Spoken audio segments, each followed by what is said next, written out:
It's 6:30. Let's begin the meeting by joining me in the Pledge of Allegiance. I pledge allegiance to the flag of the United States of America and to the republic for which it stands, one nation, under God, indivisible, with liberty and justice for all. Roll call. Brittany Apple. Here. Joseph Best. Here. Paul Stapleton. Here. Lee Solberg. Here. Herman Wigleitner. Here. Delroy German. Present. We have a quorum. Your meeting packet was delivered to you, and it was the agenda for this evening. Is there a motion to adopt that agenda? So move, Mr. Mayor. Motion by German, is there a second? By Just. Discussion? All in favor of the motion indicate by saying aye. Aye. Opposed? Motion carries. We have the minutes in the packet for our regular meeting that was held December 14th and the special meeting that was held on December 29th. Are there additions, corrections, questions regarding those minutes? Is there a motion to approve? Also move. Motion by Stapleton, is there a second? Wigleitner. Discussion. All in favor of the motion indicate by saying aye. Aye. Opposed, motion carries. We have the December bills to pay, or the bill register. Any questions on any of the bills? I think the register has been circulated among the councilmen. We've all had a chance to review it. Any questions on any of the bills? Is there a motion to approve? So move. German, is there a second? Apple, discussion? All in favor of the motion indicate by saying aye. Aye. Opposed, motion carries. We have our Zoom operating this evening, and we do have our city attorney that has joined us via Zoom, plus some other members of our community. Right now, at the present time, they're muted, but we are going to unmute all the participants in the Zoom during our public comments section, so they have an opportunity to offer public comment or express any thoughts that they may have. And then also we'll unmute it again at the end of the agenda at the information and discussion items. So we're going to do the mute or the unmute the 2 times here during the meeting. And this is an experimental process. We're just trying to get an idea of how we can use this and it can work for our community. Also at approximately 6:45, I've asked John Livermore from the South Dakota Department of Agriculture, and he is an area forester located in Watertown, South Dakota.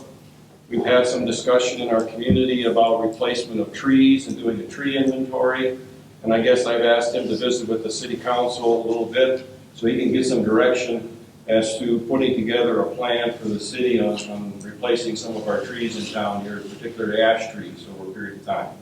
So he'll be joining us via Zoom a little bit later this evening. So let's then begin with the reports. Liquor store report. Alan Lick.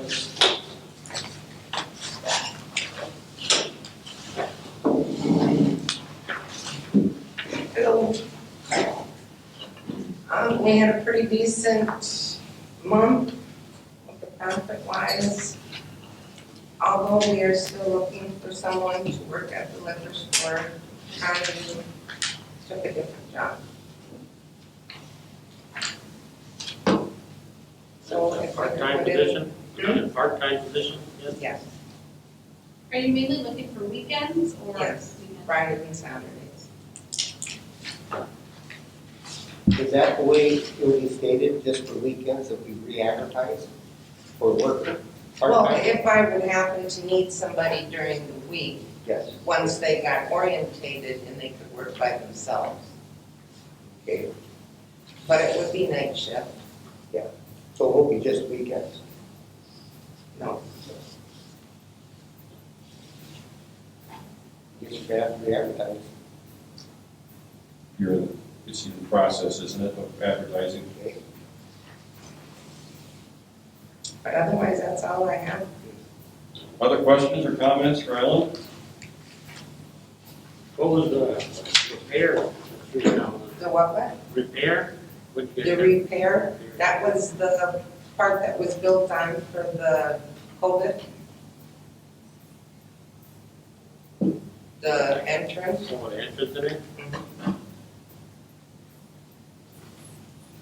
I think there were some modifications there. There was an extra window put in and an extra hatch, to Yeah. delivery, so it made it easier for the workers to be able to provide the merchandise to the person purchasing, Yep. and also to And so they can give see. the purchaser a better view of potentially looking in and seeing, what was there.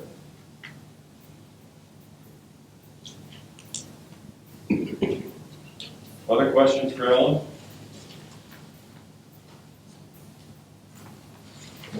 How is traffic flow in general, during the winter season here now and that type of thing, as It far hasn't as slowed traffic? down yet. But as far as people being able to get in and out and that type of thing, it's worked reasonably well? Yeah.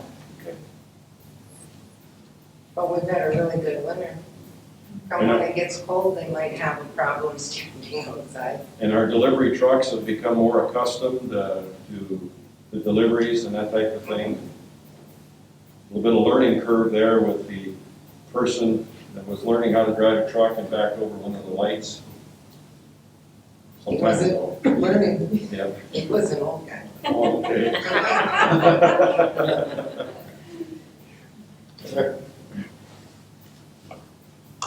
But I don't know, we haven't had any problems.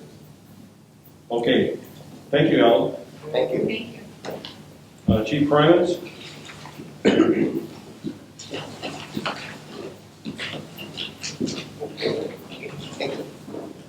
Good evening. Good evening. We got our school resource officer in the school. He started a few weeks ago. He's been up there training the sergeant staffs. They're in school a minimum of 4 hours a day. So, he started, we've got our new hire starting next Monday.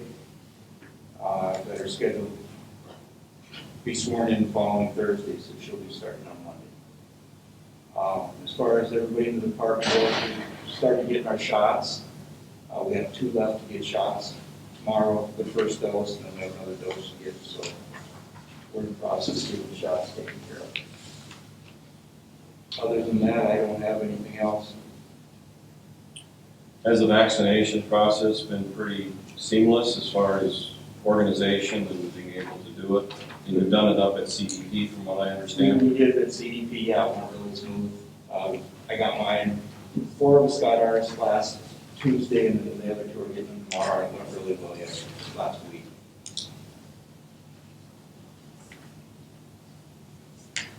Right now, we're training, the numbers are a little down this month, but we're doing training that, I think that's taking some into effect, some of that.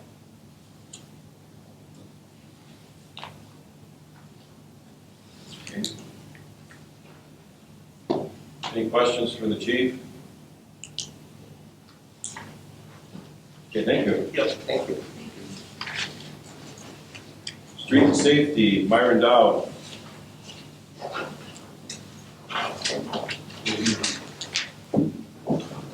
Just got a couple of things. We got M-SHOT training coming up. Did you figure out the date? I don't know the dates, I think it's It's. in February, Yeah, I'm the not second sure. week in February, I believe. But they're gonna have that out at 4-H grounds. And everybody from shop will go through that. So pretty much all day. Is it after our February meeting? I think so. Okay, so we'll have it on the agenda for the next meeting then for approval. The other thing we got, is water heater here. And gave us a quote on it. 190 gallon water heater we got now, but that's run on fuel oil. We'd like to switch it over to electric. Just kind of get rid of that fuel oil and sell it. It'd be a little more cost efficient to go that way. You could fix the one we got, but it needs a new burner. It's gonna need all new inside it. Not a lot of money to do it. And stuff.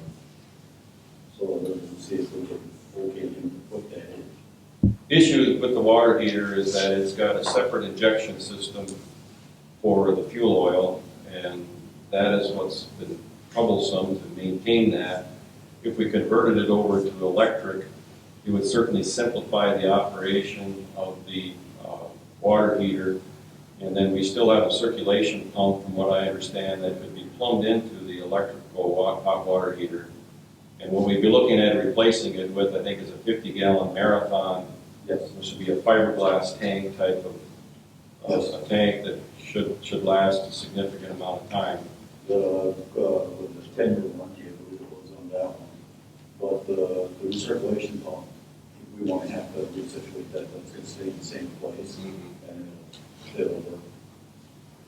So it's just kind of for the council's information. I think, Joe, you've been involved in some of this a little bit. I know Paul has. I've asked you for some of your input on this, but I think it's something we need to go forward with, I think, so that we've got hot water, in the bathrooms, in the police department, and the kitchen over here. It's been troublesome, and it's worked less, significantly less than what it has to work. So we need to correct that here in the facility. Paul? Did he check the air on the lines, the circulating lines? I don't know, I suppose. Yeah, they did. Yeah. We've actually had that done a couple different times now. They turned it They, air off. So the air is pretty tough to get off. well, they actually plumbed in a whole new area for us to leak off there. And it's constant battle. We went through this couple different times now. Because it really can get air off sometimes, so. I think we completely drained it the last time, and we had hot water for maybe a day. Yeah. Then we lost it again, so then we let it again, and we get it back for a while. and we did. Because a lot of times at the furthest end of your line where you get your air, Yep. now we have the police department and, well, we'll have to work on it. Like I say, we'll work from there, put in a meter and everything. Okay, that's all I have. did you get any air out? Now, the first time we did it, we put the recirculation pump in, the new recirculation pump in, that one burnt up the old one. When we put the new one in it, we did get quite a bit, that we opened it But up. don't take much to water them up. No, no.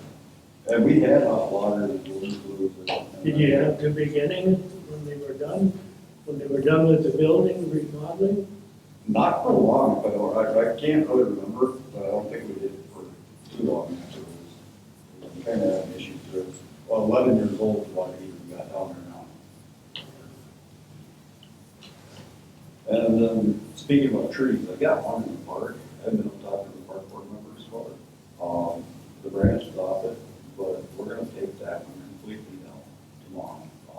That one limb goes out towards the park house, and that one's dead too. And then we get that cut, and we'll just have not much left, so we're just gonna cut that one down. Tomorrow we'll be in there cutting that down. So, otherwise Daniel will be back in a month, so we're out our sanitation guy for 1 month. Until he comes back from, finger healing up on him. So, well, I don't think I got too much else. I got one more item. Paul? The lights on Veterans Avenue, one or two little blocks were out last night when I drove up the street here. They're all controlled in different circuits. We got one behind, Pickaway right now, we got a box there with a photo eye on it. Okay, There's a photo eye behind Roberts County, and that's the one we're gonna switch out, and get on the park board, and here's tomorrow too. Oh, okay. So we'll put that photo eye in it, and that should take care of them 2 blocks. appreciate it. Thank you. And we did get that light by the pawn shop, that new LED light for one. Oh, okay, so, sure. And as far as the walking trail, I think you've been out there, trying to maintain that as best you can. We cleared it. I did talk to a couple of on the west side there where they're piling their snow. They're not gonna pile there anymore. But we opened it up and we didn't clear it out. We had a little bit of snow we got that last time, which worked out. We got rain and gave them more traction, so they did go out clean again. So we're gonna keep up with it as long as we can. Hopefully, if it stays like this, we should be able to do it pretty easy all winter. Other questions for Myron? I've asked by a couple of different firemen, they're getting a different Ranger or something like that. They wanna try to move that old fire truck out there, that fixed up one. Is there any spot around between No. any of these garages around here? All 3 sim shops are full. I barely can squeeze what I got in there. It's tight fit for everything. We have had a discussion about that. I involved the chief of police, I guess. We're not quite sure if we've got enough room for it yet, but we're looking at a place potentially maybe under the open shed over here where some of the county trailers are, or I guess we're still in the process of doing measurements and that type of thing to see if we could actually put it inside the other building where the police vehicles are. So there are a few options being considered, but no decisions have been made yet. Yeah, 'cause I'm sure it's not used very much if it just gets pushed in the corner somewhere. But yeah, Rick did talk to me and then, Jeff talked to me about it too, All right. Okay, why don't you stick around for our tree discussion here, Tim? Water and Sewer Superintendent Gary Spencer. Good evening, everyone. Give it a year. Not much new in water and wastewater department, everything's running pretty well. The only thing to bring up is about a week ago Saturday, we had a car that ran over one of our fire hydrants on 7th Avenue East in Hickory. Snapped it off. Mike and I got it fixed, put it back together on Monday, and I gave Amber a material list of price and everything. So I don't know if the city can recoup any of their money or not in that. Myron found another fire hydrant that had been broken off out in the old housing north of town. And apparently, the way it looked, it's been broke off for a while. It had grass growing around it and snow. So evidently, the maintenance guy in the housing didn't care if it was broken off, and it broke off. And those hydrants out there, it's very difficult to get parts for them because they're old model. But talked to our distributor and he's looking for it. He found us some replacement parts about a year and a half ago for a different one that got broke off over there. So we're in the process of getting that one repaired also. Other than that, that's about all there is in water department. Questions for Gary? Gary, who pays for those ones out there when they get broke? Or The city, because there's no evidence of who ran it over. I mean, it was the tire traction on the snow over, so it's been a while.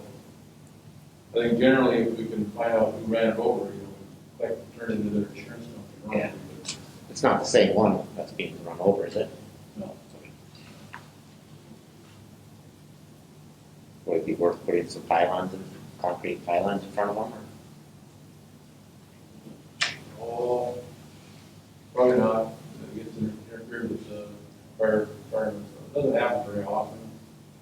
They're all located in their roundabouts, their circles. I guess I don't know what happened to it, but it doesn't usually happen very often.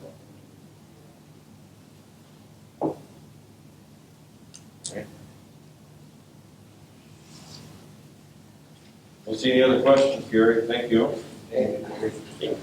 Building permits, we had one.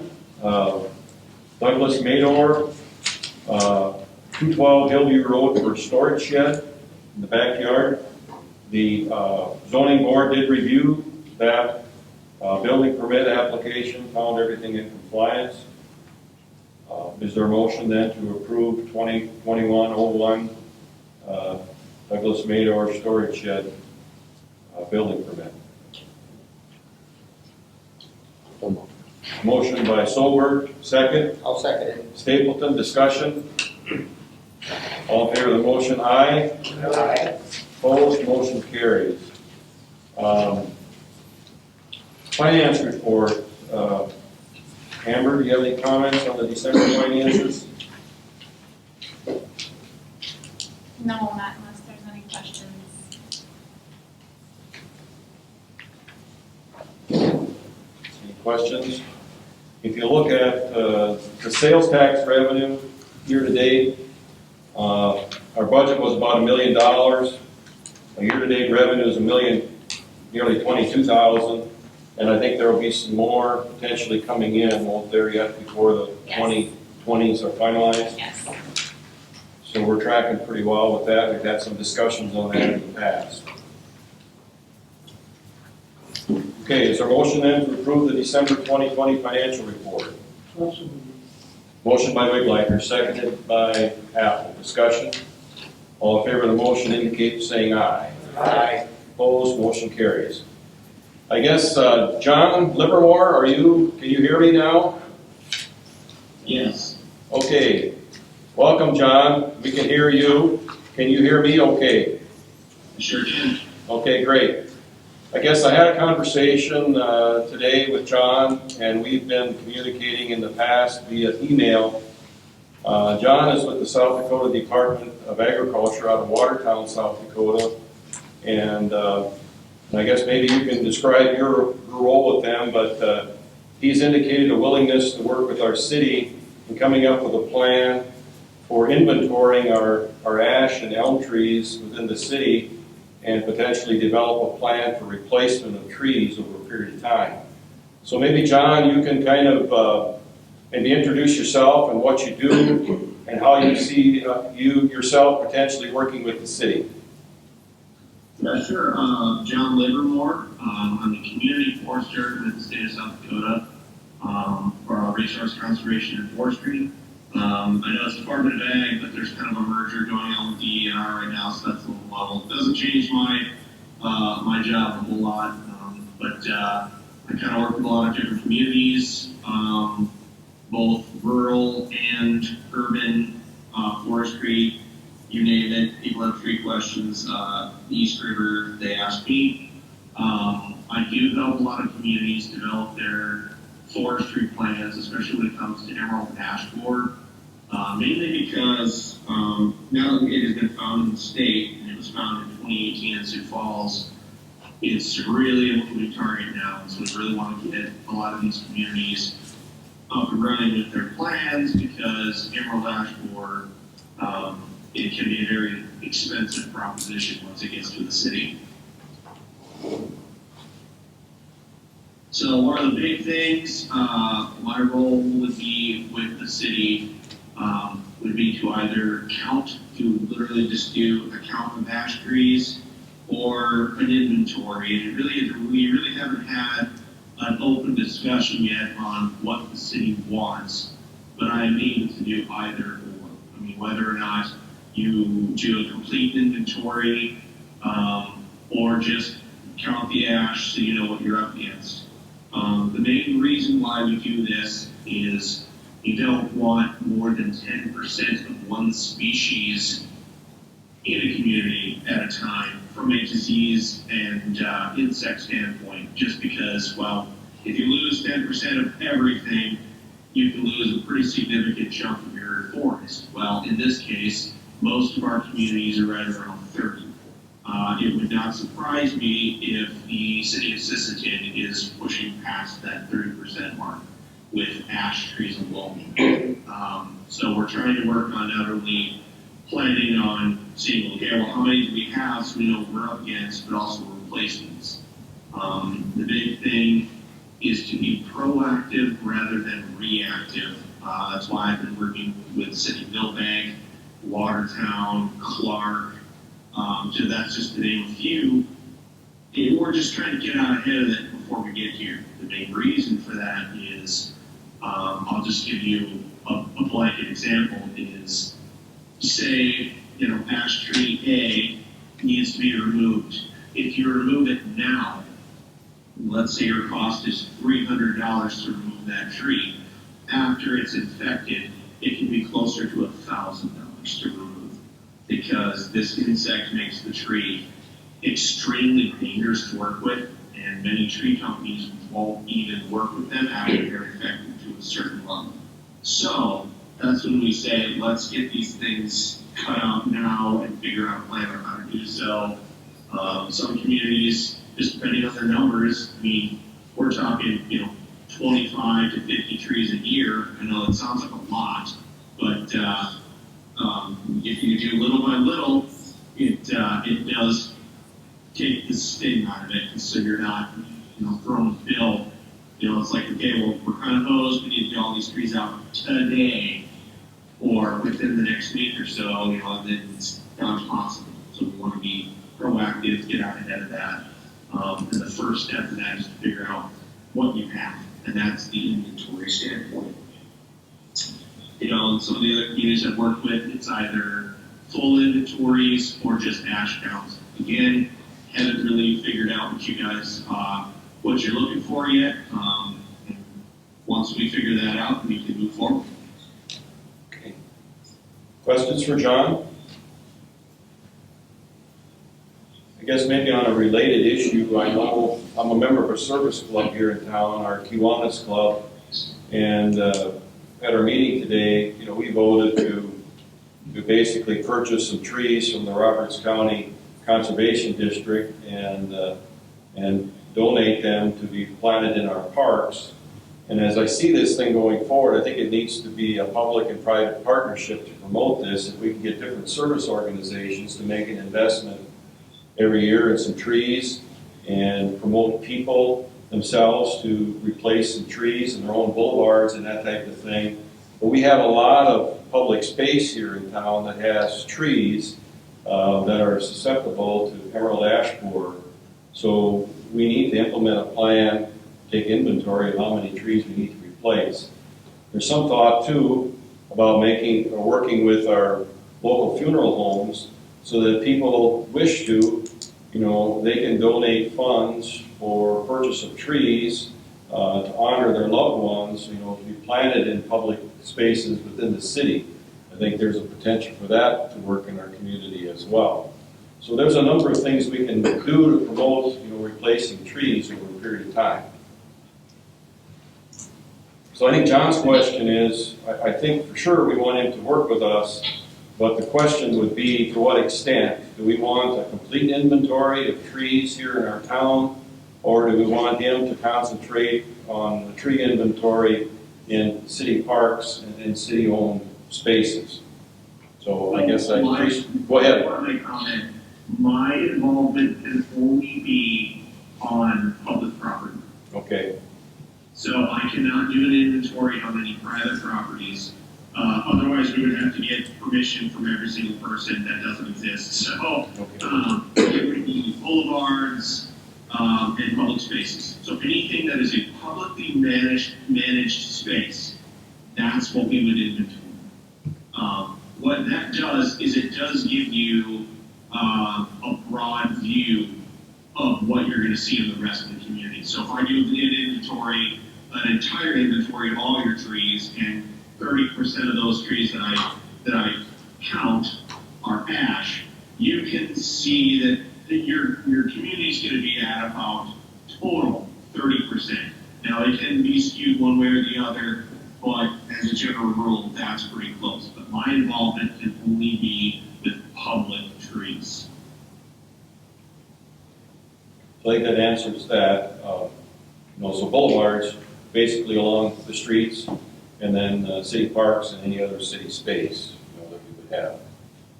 And it's my understanding you can do the inventory in the wintertime because you can identify trees just by their characteristics and bark. We don't need to see leaves on the trees necessarily. Is that true, John? Yes, and it's one of those things where I was talking with my supervisor this afternoon about it. Because some communities utilize master gardeners and stuff like that, and if you go that route, you're going to have to go through Dr. Ball University to utilize. Essentially, the master gardeners have to be approved to do said project. But Sisseton is not really a huge metropolis by any means. So, what is your guys' population? We're just under 2,500. Yeah, so you're really talking a pretty manageable amount. And whether I do simply an ash count, and that would be go down the streets and count, ash and say small, medium, large, and then condition them at good, fair, or poor. I can literally do that driving around. We call that a windshield survey. We did one in the city of Burke this last fall, and that took an hour. But to do one in the city of Sisseton, it wouldn't take me too long. If I were to do a full inventory, to say, counting other trees as well that are in public spaces, it would take me a little bit more time, but still very, very doable. Just because Sisseton is not that. It's not like I'd be trying to do Watertown, Brookings, that kind of thing. We've tried that as well. Now that well, it's a little much larger space. But yes, I can more than help the city of Sisseton with this. Is it the consensus of the council then that we give John the green light to go ahead and provide a detailed, inventory, more than just a drive-by, so we've got an idea of how to go forward, and then we'll formulate a plan with him and with our local district conservation people on a tree replacement plan over a period of time. You have that consensus? Yeah. You got the green light, John. Whenever you can get it scheduled. No problem. We'll be in communication. I'll get out there and figure out exactly, what if so I'm assuming all you want me to do is count hash and see what we're up against? Or would you like me to do a full survey or a full inventory? I think we'd like to do the full inventory if we could. Yep, sure can. All right, then I can move forward with that, and you'll probably see me driving around a fair amount in the next few weeks then. Okay, well, that's good. Hopefully the weather will continue to hold and you won't have to deal with a lot of snow in the streets. Yeah, it sounds good. We'll see. Okay, thanks very much, John, for participating this evening. No problem at all. We'll stay in contact. Thank you. Yep. Okay, it's 7 o'clock, and it's the time that we had on our agenda to visit with the Sisseton swimming pool. Do we have a spokesman, or do we have a number of people that want to participate? The biggest dog, and developers, and workers, and side clients. Right? And our main concern is to whether we start a pool this year or not. We would like to, plan to, and essentially we're looking for the city's input to help financially. So we assume that you're going to be restarting baseball, arts and parks, those types of programs for summer rec, and there's a bit of planning that has to go into that every year. Swimming pool, especially with a fair number of employees, takes time to let them know that we will be open after having our 1 year without because of COVID. And so we have always, there's some repairs and things that we plan every year to do, cleaning, and making sure the chemicals are on site as well, and some of those types of things that I mentioned in previous hearings here at the City Council. So the timeline to open it sometime in June would be roughly 5 months here, and that goes by real fast.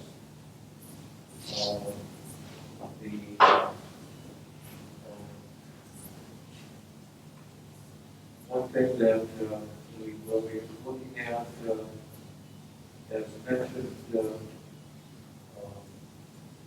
previously, that we're going to do automated for sensing and distributing time machinery that goes into digital type of process there that community of Britain and Webster, Melbank, and Aberdeen have used the same system last year when they finally opened. And that's worked out well. The other things that we're looking at, we're not looking on the question of water loss or leakage in the system that is scheduled to happen in April, but confirmed in the absence of where that might be coming from. not significant in terms of running the pool. 2019, the pool was open all summer, there was alleged incident there, of coli in the pool that is still in the courts, has a time schedule of another year and a half before that will be settled. And that does not seem to us as putting the pool board to be any reason not to run the pool. After that alleged incident, we had the pool for another 4 weeks. Ran perfectly fine, another session of swim lessons and such. So it will take some effort to get that problem resolved. But city of Sisseton has been named in that as well. We know all about that. But the main concern then is if we're needing to just raise prices or find other sources of revenue, or is the city going to be required to, as previously, funding the pool, so the costs for some of our patrons are reasonable.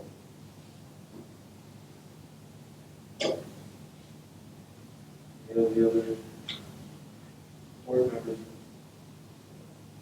speak freely as well. Council. Eddie or Cyrus, do you have any other comments or anything to add?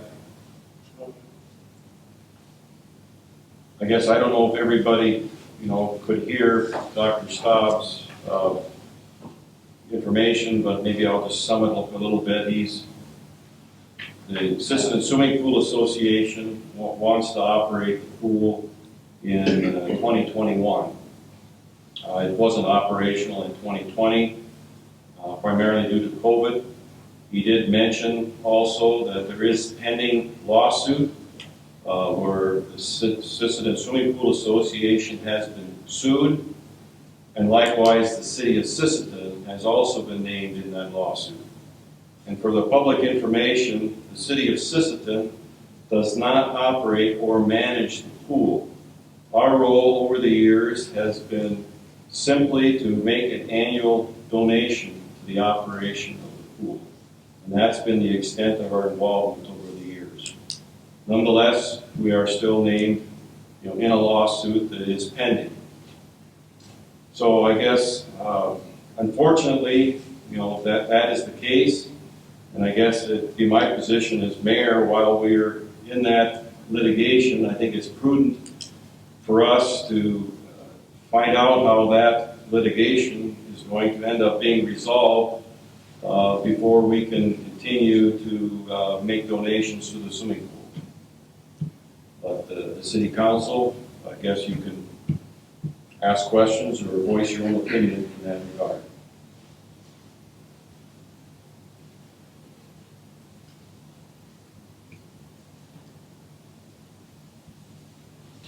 Swimming pool has been advised that a lawsuit would probably not deter any city from running their own pool. I didn't hear what your comment was, Dr. Staub. The legal advice that we get for our association is that any city running their own pool would not stop running the pool based on a lawsuit. And Sisseton happens to be the only city in the state of South Dakota that does not have a city-run pool. I think Pier has another organization that actually runs their swimming pool. Is this something that we can run by our attorneys?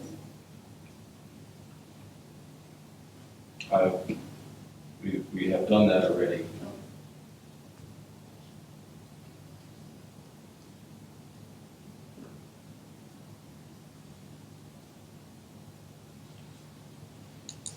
Well, Mr. Mayor, I am in agreement with your leadership and what you stated about at this point in time. Even though the pool is a great asset to the community, and we really appreciate having it in the community for the families and youth. At this time with the ongoing litigation, I do agree with the mayor's position on this. It doesn't keep you from operating the pool. I guess if you can find another funding source, you're able to do it. That's your decision as an organization.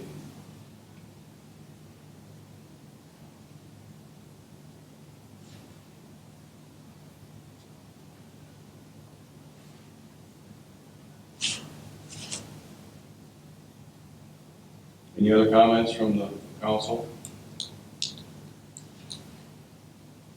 I guess I would say we don't have to have an answer because, from the council, if you change your mind or things change with regard to the legal situation, I suppose you can revisit that at any time. But I appreciate the fact that you've come because you want to open the pool, you've got to plan ahead of time. And you need to know, I guess, where the city stands.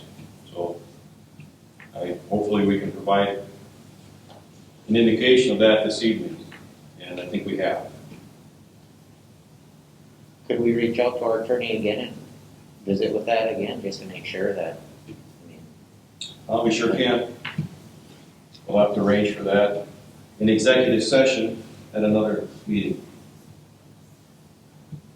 okay, for our youth and everybody in the community to go without a pool another year?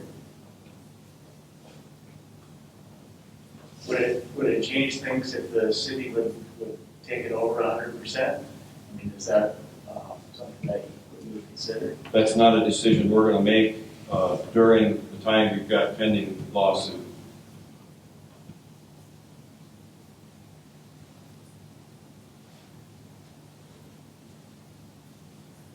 When the lawsuit is over, would you consider possibly taking it over then? It depends upon how the lawsuit turns out, I guess would be my response there.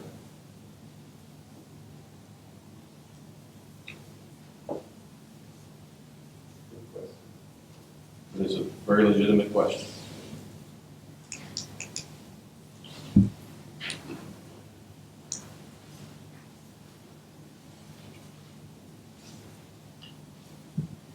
Anything else? I guess we appreciate the time and always available for a conversation about it. These things change. Thank you. Thank you. Okay, our city attorney, Aaron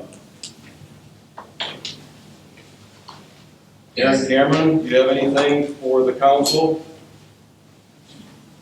No, there's some odds and ends that Amber and I have tied up recently, but it's more paperwork orientated, and unless it's specifically raised, I don't think it needs to be specifically addressed. Okay. Do anybody have questions or comments for Aaron? Questions?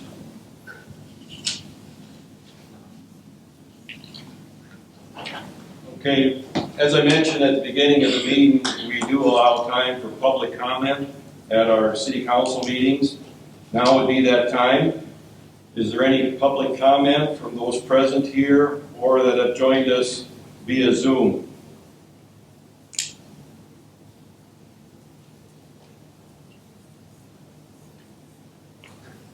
Aaron, maybe just some feedback to you. How well could you hear the conversation here? I imagine you could hear me okay. How well could you hear the other people that were participating this evening? For the most part, the people sitting at the table, the councilman, Amber, and Terry, you are, there wasn't much disruption and you could hear pretty much all of that conversation. It's when people sat at the table, whether it would be the heads of our departments or even with the last part where the people were speaking from the audience, you couldn't really hear them that well or that good. So I think maybe a microphone at that middle table might be best. And then if there is comments from the public at large, have them come up to the table also versus just sit where they are in the audience. I think that would be greatly helpful. I appreciate that input. Okay, under new business, we have J&J Earthworks. It would be our final pay request number 9, which would be the runway project. That was in your packet.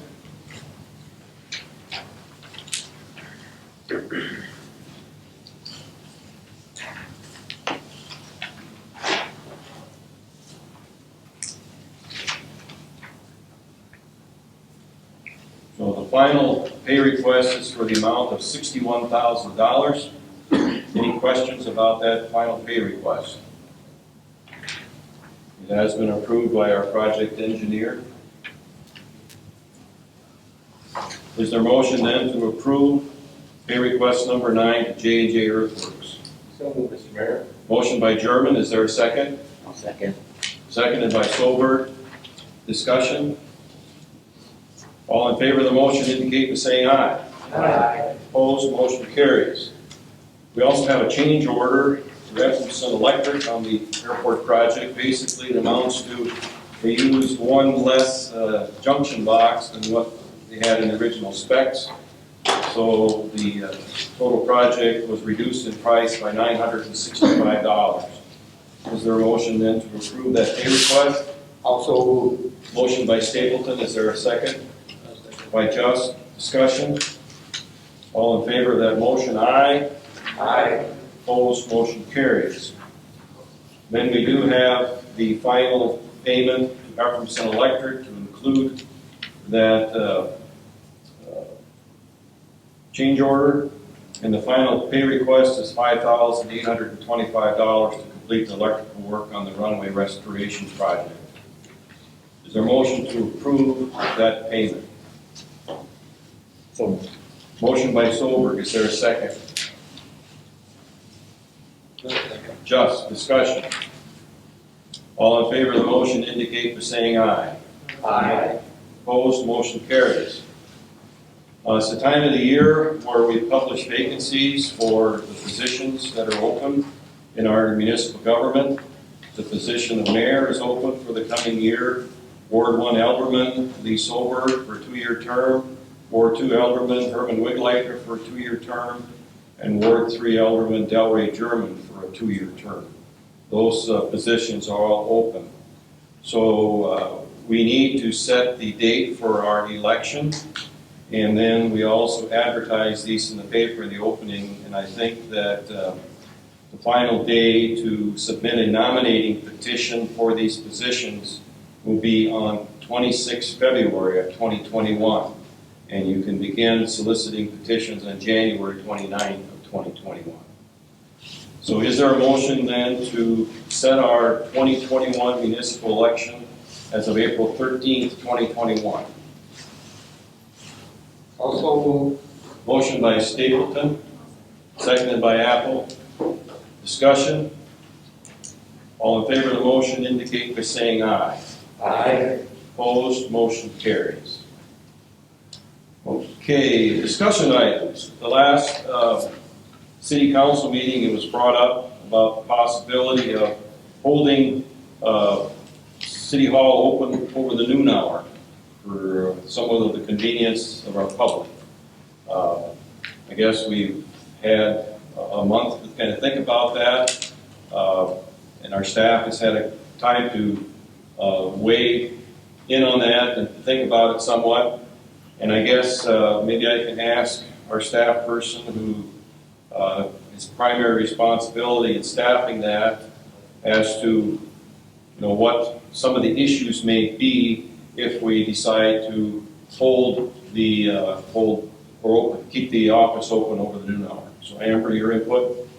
Yeah, I don't think, it makes any difference to Marie or myself when we take our lunch break, but the issue we're gonna run into is when there's only one of us in the office. So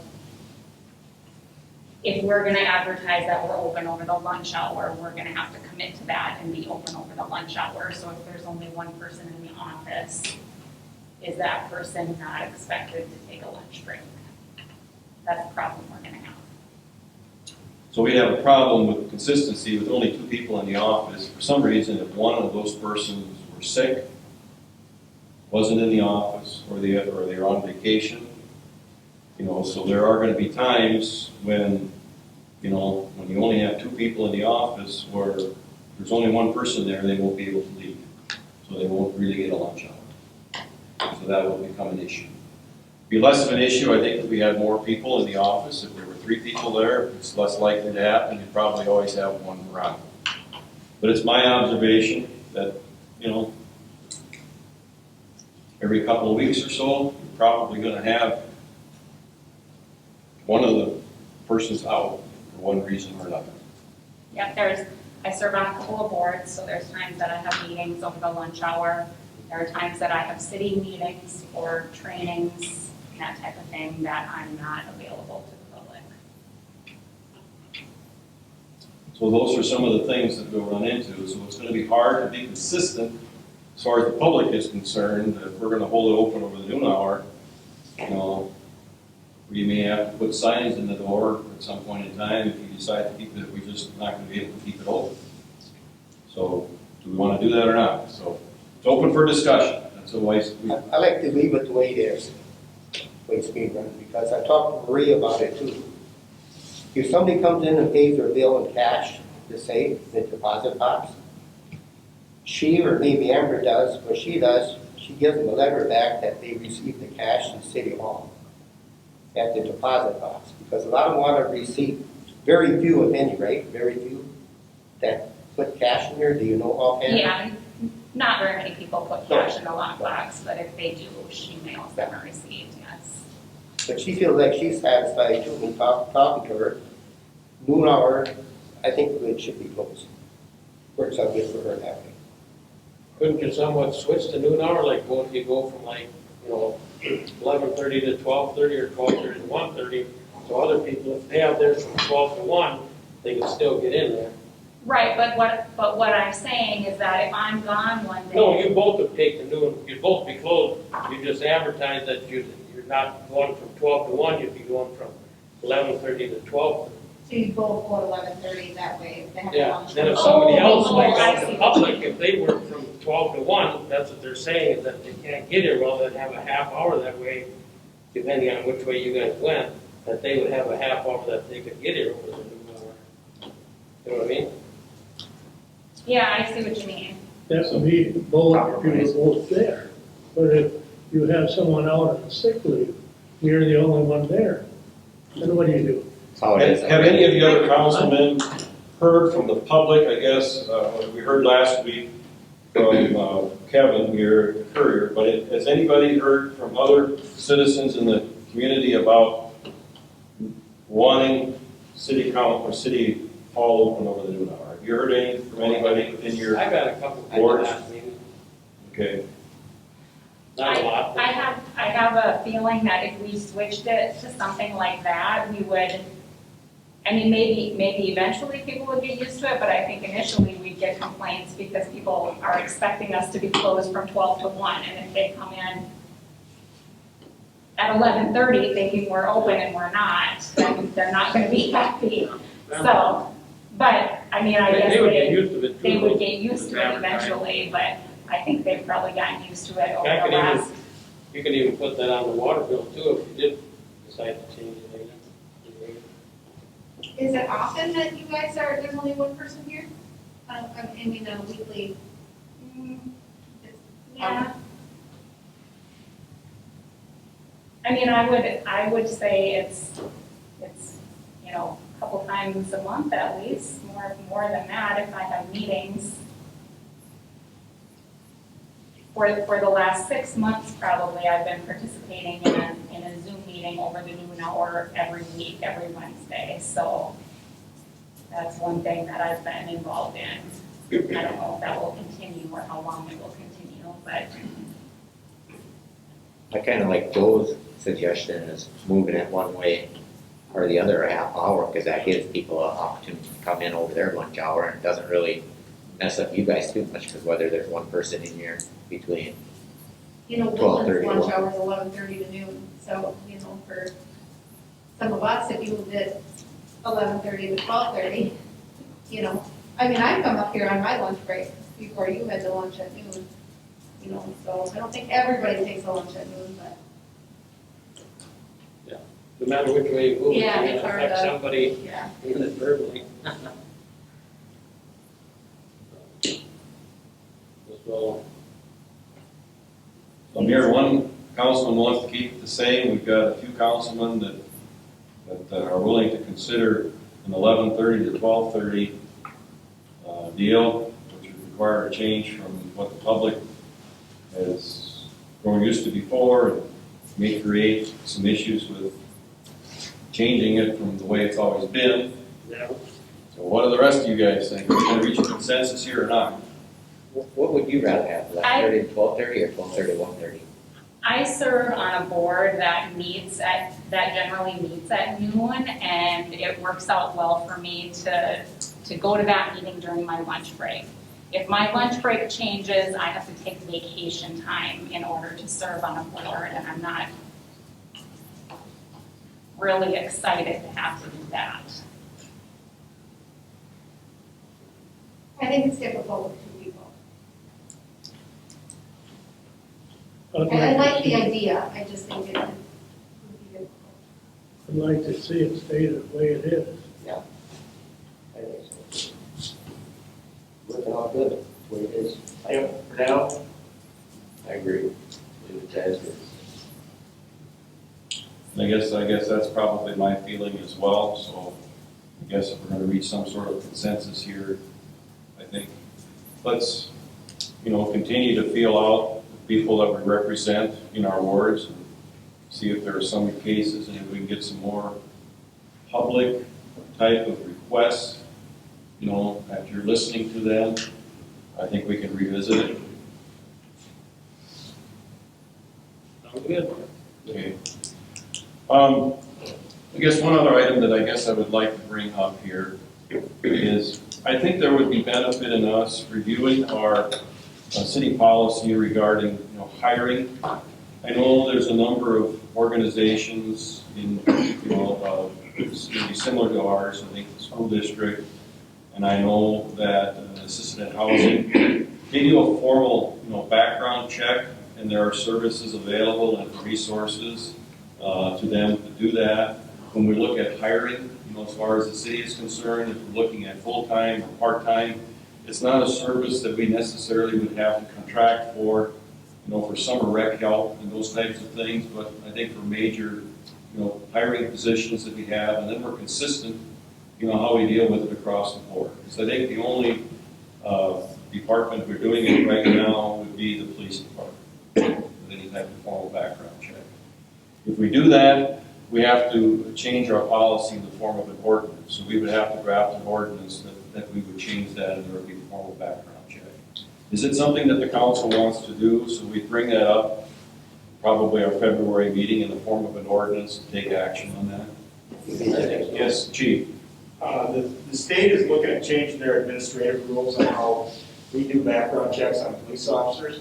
They're looking at making credit checks be part of it, checking their social media. I've been looking into a company, it's called Guardian Alliance Technologies. Watertown Police Department uses them right now. It costs roughly $120 to do a background check, which isn't bad. And it's not a monthly, it's not a pay by month, it's pay by every time you use it. So I do have a contract that I got from them today that will be in next month's council meeting. I got one question. Yes, Paul. Your background check, is that beyond South Dakota, like Minnesota, North Dakota, or is it South Dakota? What we do is nationwide. And this company is based out of California, and they would do the same thing. Do you have drug testing too, and all that, or is that a? We do right now. When we have a new hire, like our new hire that starts next week, we'll go to the hospital next week and do a physical, and drug testing is part of it. Like, how about your city street department and all them, do they have drug testing or? They do as part of the DOT because they have commercial driver's license, so that's part of, yes. Okay, that's all I have. Aaron, do you want to weigh in on this? Yeah, I think that we need to, if this is something that we are going to look at implementing or attempting to pass an ordinance on, I think that it's important for us not to rush this, to sit down and identify different positions where different types of background checks might be helpful and others where they might not. An across the board background check is nice, but what are you gonna, the question, what are you gonna do with the information? What type of information are you seeking? And what type of information is gonna be the level to prevent somebody from being hired? There's a lot of push,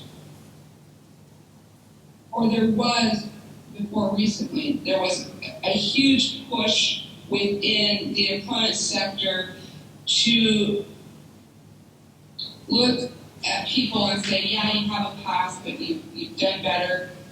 You're going to get, you're going to have this chance with this employment. So a lot of people started dropping off questions on the employment application, like, have you been charged with this type of crime, that type of crime, etc. And so I want to just say that there's probably two competing sides out there, and I think it's important for us to determine what we're trying to do. Are we trying to prevent the city from ever hiring somebody with a criminal background? If that's so, we've got to figure out how we take that stance and move forward. If that's not so, because that precludes a lot of people from our society from being hired by the city, are there different jobs that if you have a type of criminal background, you can't hire? Such as the police department or our finance officer, somebody who handles our money, any heads of the departments that may touch money or handle money, things like that. So I don't know that this is something that should be done in a month. I think this is something that we probably need to do a little bit of sit down, a little bit of talking, a little bit of input from everybody on what exactly we are going to try and accomplish in the end, and make sure that we do the correct steps to get there. Do we want to form a committee, to do this, of a couple councilmen and the mayor and our finance officer and yourself, come up with a recommendation, and then discuss it with the council as a whole? So, I think that would be better than jumping into something. I think that, you guys, the two council members who are on the committee can speak to the others to figure out where they kind of sit. Maybe bring some of their own experience to the table on that. I think that if we look at a council, there's people who have been involved with hiring in different areas and things like that would be helpful. I just, like I said, before we would jump into this, I want us to know what exactly we want to accomplish to make sure that we get this implemented appropriately. well, I think we've got two councilmen that have some background. I think we asked Brittany and Delray to assist myself and the mayor. I think we can meet with you and kind of go over through this and then maybe bring something forth in the form of an ordinance that kind of covers some of the concerns that you've expressed here. And if it takes a couple months, to do that, I guess, so be it, but let's get started on it anyway. Are you willing to serve? Yes. Delray? Yes. Brittany? Okay. Okay, thank you. Mayor and council member reports. German. I just wanted to follow up on the discussion you and the chief were going to have with the warming shelter. How did that go? Where are we at? Maybe I can ask the chief to inform the council where he's at. Well, we've been over there a few times. I know around Christmas they were open a couple days. Sergeant's house was over there last week, they weren't open. We dropped the conditional use permit off one day just to let them know this is what the agreement was, and I guess I haven't heard back from them. There was an incident this past weekend over there. I guess I'm probably not gonna go into it here, but, had a good incident. Was that during the evening then, evening up? About 3 o'clock in the morning. Well, we are set to review the agreement in February, as part of it, that we withdrew an interim. And I think maybe part of it was the site manager maybe didn't have as firm a grasp as to what our agreement was, because we had communication with the private secretary, and there may have been some miscommunication back and forth there, but I think for the most part, from what our recent observations have been, it's pretty much been in compliance with what the agreement is as a warming shelter. Good, thank you, Mr. Mayor. Thank you, Chief. Herman? Lee? Paul? No. Nope. Chrissy? Guess I don't have anything either. So, relatively short meeting this evening. Is there a motion to adjourn? Also move. Steve, and is there a second? Yes. Discussion? All in favor, aye. Aye. Opposed, motion carries. Just had a second.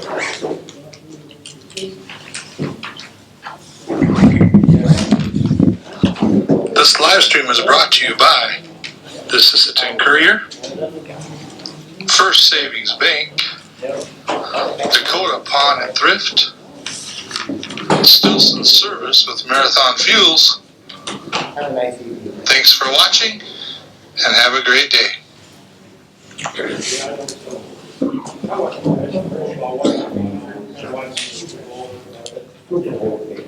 Woman watched the national championship in football.